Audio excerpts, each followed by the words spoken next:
The story of how my generation got fucked over was a different one. We didn't sign up to a war and get sold out by a surrender. Instead, politicians hoping to sell the peace deal to our parents made three promises. First promise, they barely delivered on peace.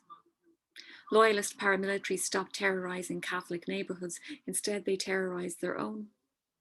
The provisional IRA and various Republican splinter groups faded away, but in their place, new groups grew with names like the New IRA. Like the Loyalists, they instilled fear in poor areas like Ardoyne, which were only beginning to get over the past 3 decades. In the background, Unionist, Loyalist, and Nationalist politicians continued to bicker, reopening old wounds and appealing to the sectarian fears of their voters at every election. It wasn't the peace promised, just an absence of all out civil war. Shooting still happened, but it was no longer each side against the other. The paramilitaries were now aiming their guns inwards towards their own communities. The second promise was prosperity. Peace, we were assured, would bring a thriving new economy.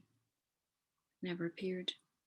It didn't matter what qualifications you had, the most plentiful work to be found was in call centres, answering or making calls for a minimum wage. They were egalitarian shitholes. Middle class kids with PhDs mixed with kids with no GCSEs, and they all earned the same for doing the same grunt work.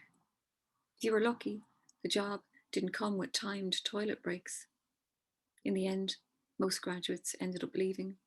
People who'd been searching for jobs for 2 years in Northern Ireland would find one within 8 weeks in London.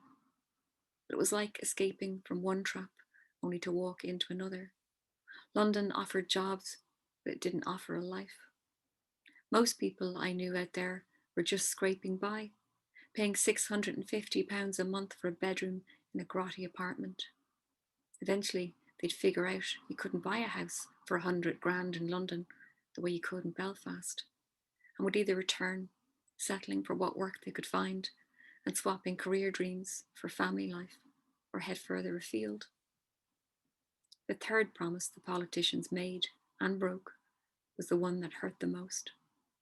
It was felt mostly in the areas that had already been ravaged, the ones where the gunmen continued to roam. Your children, they told our parents, will be safe now. With the peace deal, the days of young people disappearing and dying young would be gone. Yet this turned out to be a lie too.